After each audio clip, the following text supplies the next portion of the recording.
భావితరాలకు మంచి చేసే మెడికల్ కాలేజీలు సీట్లు మ్యాక్సిమం ఎన్ని వస్తాయో మన రాష్ట్రానికి తెచ్చుకుని ఎంతమందిని డాక్టర్లను చేయగలిగితే ఎంతమంది డాక్టర్లను చేయాలని తాపత్రయపడకుండా వాళ్ళు సీట్లు ఇస్తాము, దేశం మొత్తం మీద 75,000 సీట్లు ఇస్తాము 5 ఏళ్లలో, ఈ సంవత్సరం 10,000 సీట్లు ఇస్తామని చెప్తా ఉంటే మా రాష్ట్రానికి సీట్లు అవసరం లేదు అని చెప్పి లేఖ రాస్తా ఉంటే ఇది ఇంతకన్నా విధ్వంసం ఏదైనా ఉంటుందా అని అడుగుతాం.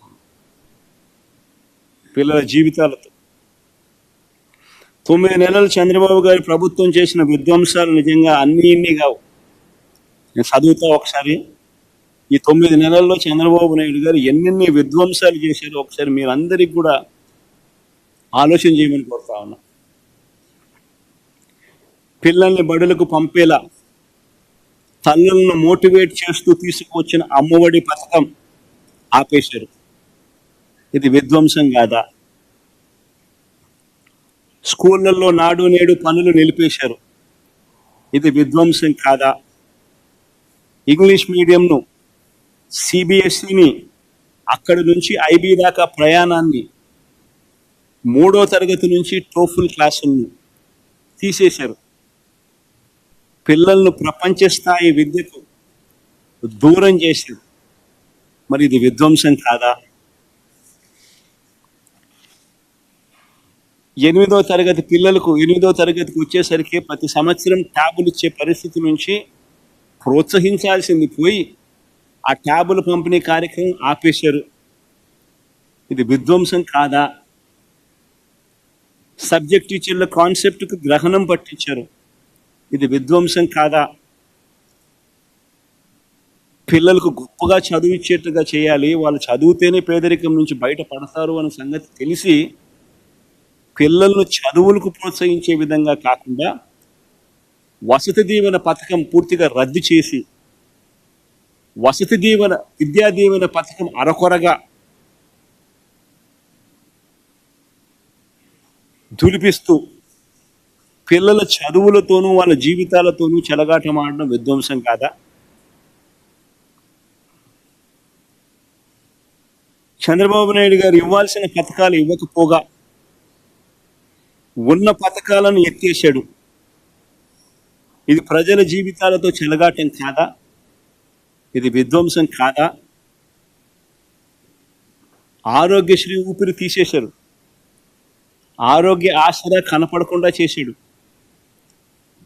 ఈరోజు పేదవాడు ఆంధ్ర రాష్ట్రంలో ఏదైనా అప్పుల పాలు కాకుండా వైద్యం చేయించుకునే పరిస్థితి లేని పరిస్థితిలోకి చంద్రబాబు నాయుడు గారు తీసుకొచ్చాడు.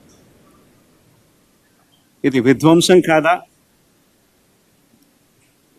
రైతు భరోసా నిలిపివేసి రైతులతో ఆడుకోవడం విధ్వంసం కాదా?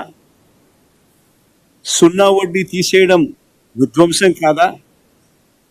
ఉచిత క్రాప్ ఇన్సూరెన్స్ పథకం రద్దు చేయడం విధ్వంసం కాదా?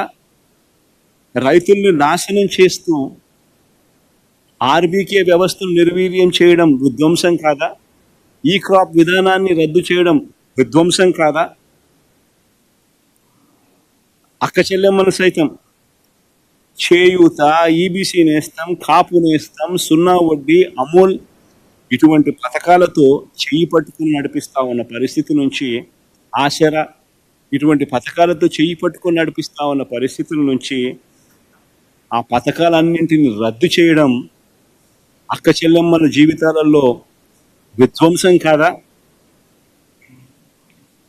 పేదవాడిని తోడుగా నిలుస్తూ పేదవాడికి తోడుగా ఉంటూ నేతన్న నేస్తం, మత్స్యకార భరోసా, చేదోడు, తోడు, వాహనమిత్ర ఇవన్నీ కూడా నిలిపివేసి బలహీన వర్గాలకు తీరని ద్రోహం చేయడం విధ్వంసం కాదా?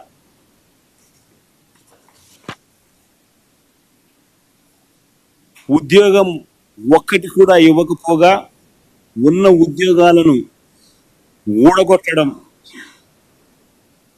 వాలంటీర్లను సైతం వాళ్ళ జీవితాలతో ఆడుకోవడం, గవర్నమెంట్ ఎంప్లాయీస్ని సైతం వాడుకుని వదిలిపెట్టడం విధ్వంసం కాదా?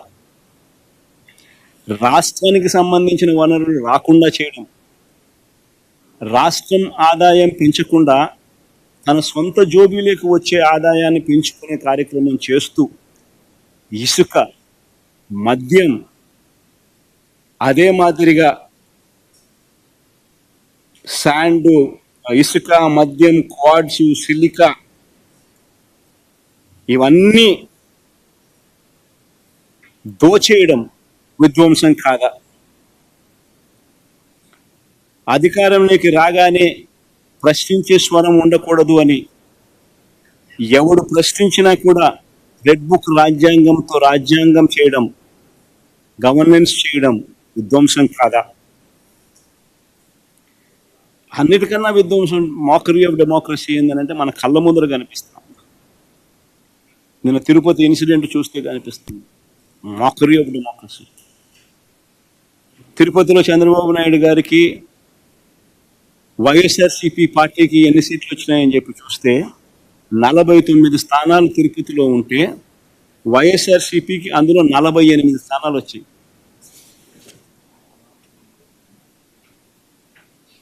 ఈ స్లైడ్ కూడా వేయగలిగితే వేయడమ్మా. ఆ టేబుల్ 48 స్థానాలు ఉంటే తిరుపతి మున్సిపాలిటీలో వైఎస్ఆర్సీపీకి ప్రజలు ఓట్లు వేసినప్పుడు ప్రజలు ఇచ్చిన స్థానాలు ఎన్ని అని అంటే 48 స్థానాలు. టీడీపీకి ప్రజలు ఇచ్చిన స్థానాలు ఎన్ని అని అంటే 1 స్థానం. ఇది ఎన్నికలు అయిపోయిన తర్వాత 3 సంవత్సరాల తర్వాత జరిగిన ఎన్నికలు. ప్రజలు 49 స్థానాలు తిరుపతిలో ఉంటే 48 స్థానాలు వైసీపీకి ఇస్తే టీడీపీకి 1 స్థానం ఇస్తే మీరు చేసింది ఏంది?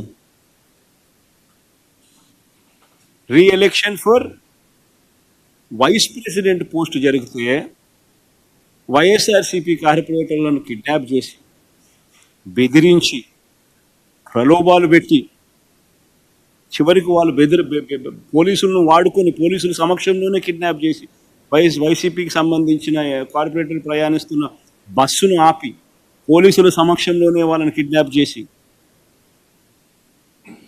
ఓటు హక్కు ఉన్న ఎమ్మెల్సీని సైతం కిడ్నాప్ చేసి,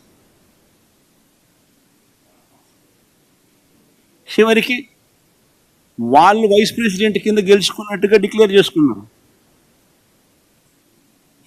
49 స్థానాల్లో 1 స్థానం నీకు వచ్చి 48 స్థానాలు వైసీపీకి వస్తే అసలు నీకు ఆ బై ఎలక్షన్లో నీకు జరిగిన ఈ ఎన్నుకునే ఎన్నికల్లో వైస్ ప్రెసిడెంట్గా నువ్వు ఎలా నీకు సంఖ్యాబలం లేనప్పుడు నువ్వు ఏ రకంగా ఎన్నుకోబడతావు? Mockery of democracy. ఏలూరు కార్పొరేషన్లో 50 ఉంటే 47 ప్రజలు వైఎస్ఆర్సీపీ తరపున వాళ్ళ వైఎస్ఆర్సీపీ బీఫామ్ మీద గెలిచిన స్థానాలు. ఇది తెలుగుదేశం పార్టీ బీఫామ్ మీద తెలుగుదేశం పార్టీకి ఓట్లు వేసిన ప్రజలు ఇచ్చిన స్థానాలు. ఏలూరు కార్పొరేషన్ 50 ఉంటే 47 వైసీపీ, టీడీపీకి 3. నెల్లూరు కార్పొరేషన్లో వైఎస్ఆర్సీపీకి 54 ఉంటే 54 టీడీపీకి 0. హిందూపురం మున్సిపాలిటీ సిగ్గుండాల మన చంద్రబాబు నాయుడు బాగుమడదు అక్కడ, దాన్ని ఏదో గొప్పగా సాధించినట్టుగా చూపిస్తున్నారు. 38 స్థానాలకు ప్రజలు 29 స్థానాలు వైసీపీకి ఓటు వేసి కార్పొరేటర్లుగా ఎన్నుకుంటే తెలుగుదేశం పార్టీకి వచ్చింది 6. కానీ ఈరోజు వాళ్ళు చైర్మన్గా వాళ్ళ మనిషిని ఎన్నుకున్నారని చెప్పి డిక్లేర్ చేసుకుంటా ఉన్నారు.